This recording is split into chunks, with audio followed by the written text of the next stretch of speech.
Segundo punto del primer eje, hoy trataremos el concepto de transnacionalización, tomando como referencia un artículo del antropólogo Gustavo Lins Ribeiro, cuyo nombre es Globalización y transnacionalización, perspectivas antropológicas y latinoamericanas. En primera instancia, y lo cual nos permite también hacer un nexo para con la clase anterior, va a retomar Ribeiro el concepto de globalización. Sí, aquí lo vamos a trabajar muy brevemente.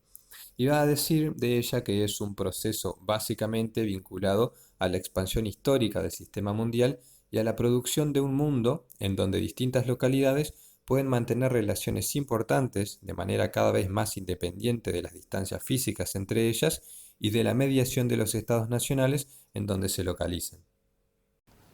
Fijémonos en dónde está poniendo el acento Ribeiro. Nos habla de expansión,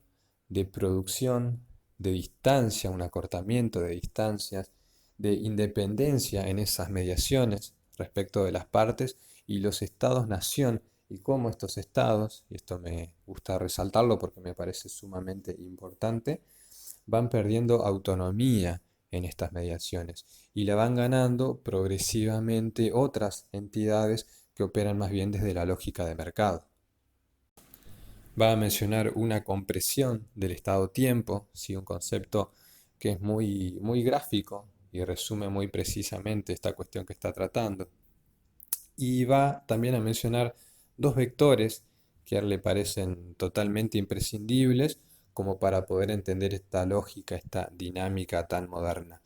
Y estos vectores son la velocidad y la simultaneidad. Si vemos esto último a un ejemplo, como para poder entenderlo mejor y ver el peso y la relevancia que tiene a nivel conceptual. Imaginemos una ciudad en crecimiento, hace unos cuantos años atrás, donde los medios de comunicación se circunscribían al diario y a la radio, y donde se establece el proyecto de hacer una fábrica para la producción de relojes pulsera. El departamento de ventas tiene que encargar la difícil tarea de, por supuesto, comercializar el producto final y tratar de ver y pensar cuáles podrían ser las mejores alternativas como para llevar esa tarea adelante. Y a alguien se le ocurre plantear la velocidad y la simultaneidad como parámetros a partir de los cuales definir las estrategias de venta. Bien, se puede usar la radio como para llegar simultáneamente a varias personas.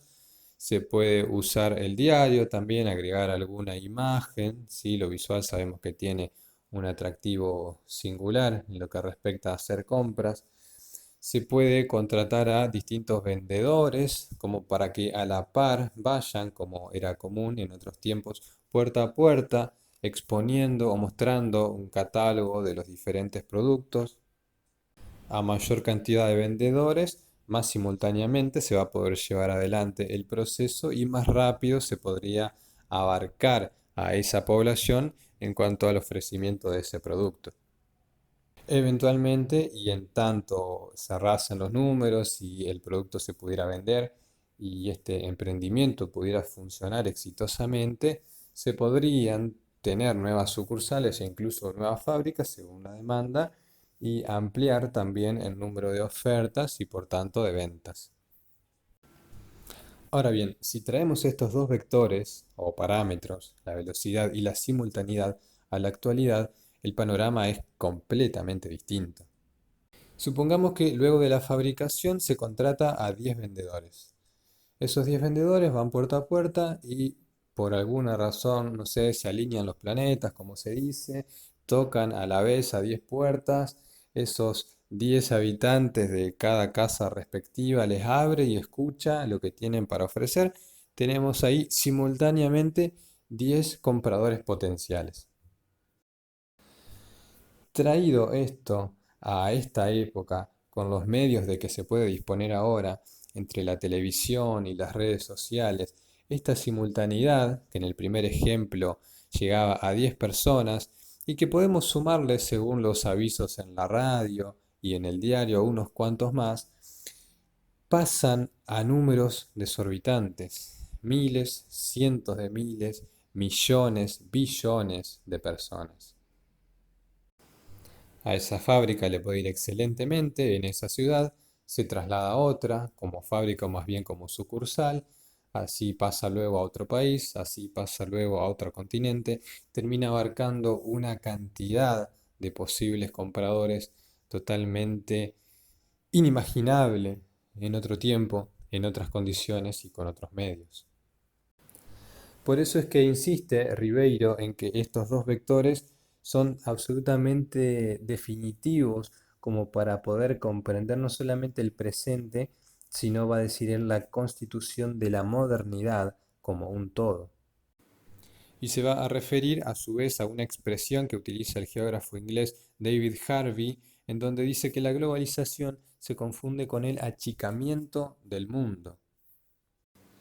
Esta manera de nominarlo también da cuenta de esta proximidad reciente, de esta distancia que se acorta, de esta mediación donde también pareciera en algún sentido más bien virtual perderse la frontera, perderse esa línea que distancia un punto de otro y donde vamos a ver también más adelante las identidades culturales empiezan a difuminarse.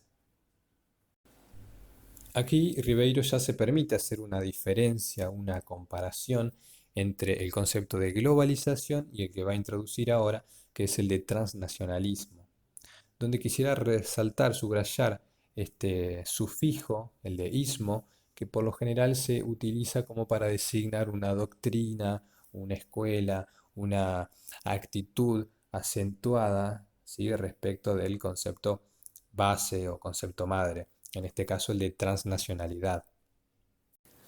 Bastaría de momento en pensar esta transnacionalidad como un fenómeno que se da de manera simultánea en dos naciones diferentes. Podemos tomar el ejemplo del mate, que tanto en Argentina como en Uruguay tiene un carácter sumamente presente y es de hecho el mate un elemento muy representativo y muy identitario de cada una de estas dos naciones. Pero en el transnacionalismo, en la adhesión de este sufijo y en la conversión del término de transnacionalidad,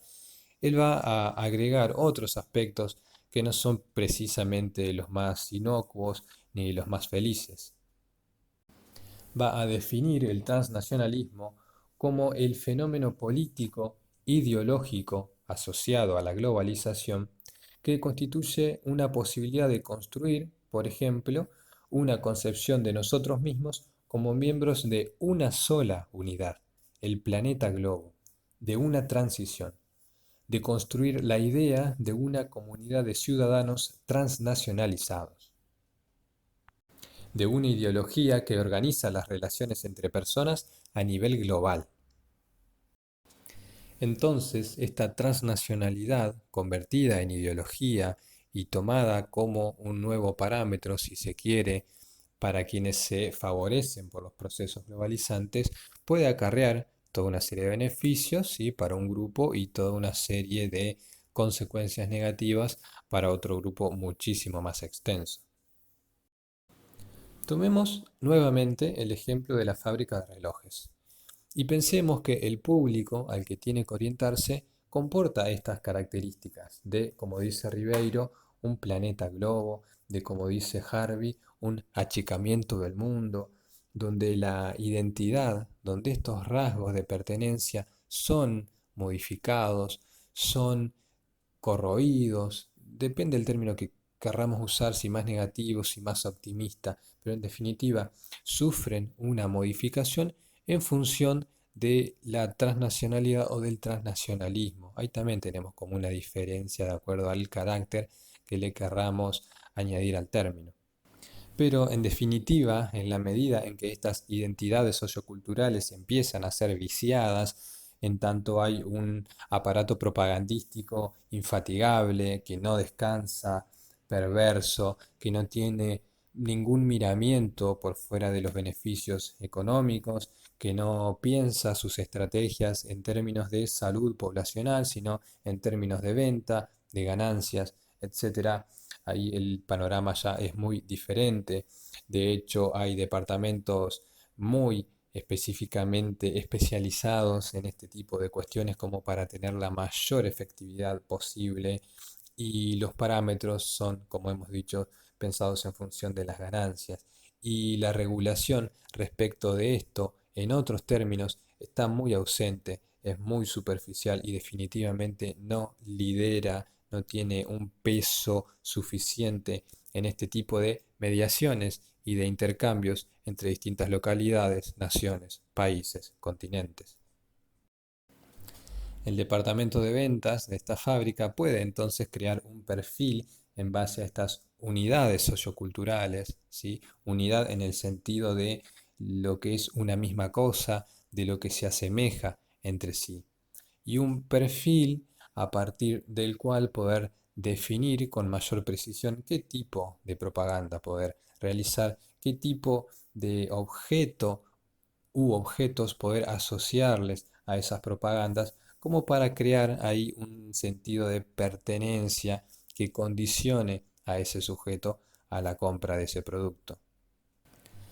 ¿Acaso lo más perjudicial y lo más nocivo dentro de esta dinámica donde abruptamente se condiciona y se manipula a la gente a poseer ciertos bienes y servicios, a tener cierto estilo de vida, a parecerse a tal o cual personaje que opera como un modelo, como prototipo de cómo se debe ser para ser exitoso, para ser feliz, para ser alguien en la vida? Es que pone en riesgo esta originalidad, esta idiosincrasia de una población en cuanto a su identidad sociocultural y que intenta transformarla en otra cosa, en algo justamente que pueda convertirse en una sustancia más maleable de acuerdo a las finalidades que se persigan, que por lo general, si no siempre, están alejadas de qué puede ser lo mejor y lo más óptimo para esa persona y que, como ya hemos mencionado, se fundan en otro tipo de intereses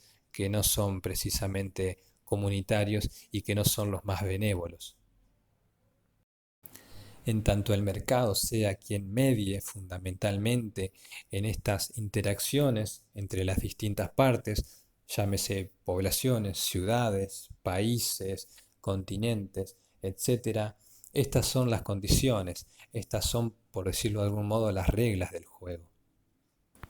Va a decir Ribeiro que hay una suerte de dinámica de la virtualidad, ¿sí? Como perspectiva simbólica, y que esta virtualidad es el núcleo distintivo de la comunidad transnacional, lo cual le va a dar pie para introducir el siguiente gran tema dentro de su artículo, que se llama Internet, virtualidad y base simbólico-cultural de la comunidad transnacional. En este apartado va a considerar a la red global de computadoras como la base principal para la emergencia de lo que él llama la comunidad transnacional imaginada virtual, a la que contrapone el concepto de realidad, entendido en pocas palabras como el resultado de una experiencia concreta, más sencilla, simplificada, para con eso otro, donde uno puede abrir todos sus sentidos al encuentro con eso otro que aparece. En la virtualidad, por su parte, esta apreciación perceptiva tiene un margen mucho más acotado. Esta experiencia de lo real está ausente, es una suerte de simulación en ese sentido, es una virtualidad. Y en este mismo sentido, la distancia para con aquello que uno presencia es muy difícil de poder precisar. No obstante, esta virtualidad, por los medios de que disponemos actualmente, es susceptible de convertirse en algo real.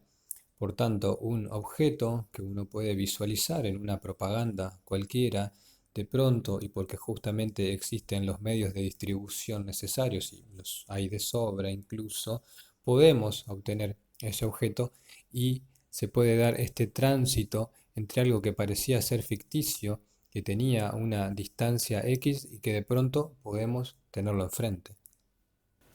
Del mismo modo puede ocurrir algo similar con la misma lógica con otro tipo de contenidos. Entonces, una circunstancia social, de acuerdo a cómo se la transmita, va a tener cierta codificación en base a la información que es brindada, que no va a tener que ver necesariamente con qué tan precisamente se haya informado acerca de ese evento. Virtualidad que permite, en ocasiones también, deducir que aquello que ocurre en un lugar sumamente distante pueda acontecer a sí mismo en territorios mucho más cercanos. Distintos tipos de cercanías, a veces más posibles, a veces menos posibles, pero que la virtualidad toma para sí e introduce dentro de esta nueva lógica y dinámica de posibilidad. A su vez, por el tipo de lazos que se van entretejiendo y de dependencias en estas interacciones entre una y otra parte, independientemente de la distancia, aquello que ocurra con cierta relevancia en un lugar, por más remoto que sea del que uno habita, puede llegar a tener incidencia en el presente. Los ejemplos que podemos extraer hoy en día de esta particularidad son más que claros, así que entiendo que no hace falta nominar a ninguno en especial. A fin de cuentas, Ribeiro termina por sugerir que lo que él llama el capitalismo electrónico informático es el ambiente propicio para el desarrollo de una transnación, y que se ha convertido en el más poderoso medio simbólico transnacional de intercambio de información y de comunicación interactiva. Este universo virtual, ¿sí?, en un constante aumento cuantitativo y cualitativo,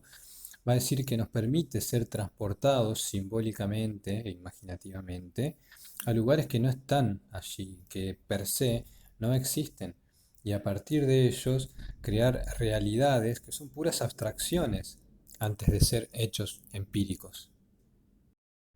Va a citar a Philippe Q para decir con él que hay una hibridización entre lo real y lo virtual, ¿sí? Una mezcla, una fusión entre lo sintético y lo natural, y que la tecnología de la simulación virtual no puede sino reforzar este riesgo de desrealización al dar un carácter pseudo concreto y pseudo palpable a entidades imaginarias, y que estas técnicas son particularmente peligrosas ya que nos seducen por su funcionamiento ideal. De nuevo, esta contraposición, esta diferenciación entre lo real y lo imaginario, y cómo esta virtualidad opera en una medida inmensa en función de lo imaginario, pudiendo trastocar en medidas muy significativas la apreciación que pueda uno tener acerca de lo real. A modo de conclusión, este artículo de Ribeiro nos muestra cómo un fenómeno, en este caso el de la globalización, pensado en su variante ideológica, con muchos aspectos que puede traer aparejados tanto positivos como negativos, termina por influir muy incisivamente, muy profundamente a los grupos sociales. Los afecta en su identidad, en su manera de percibirse y de transformar esa percepción, en la manera de percibir también eventos que son externos, que son del contexto de su localidad, de su ciudad, de su país, del mundo en general, y condicionando también la manera de significarlos, de entenderlos y de interpretarlos. Una vorágine de consumo y de comunicación que se termina instaurando, en definitiva, como el primer poder.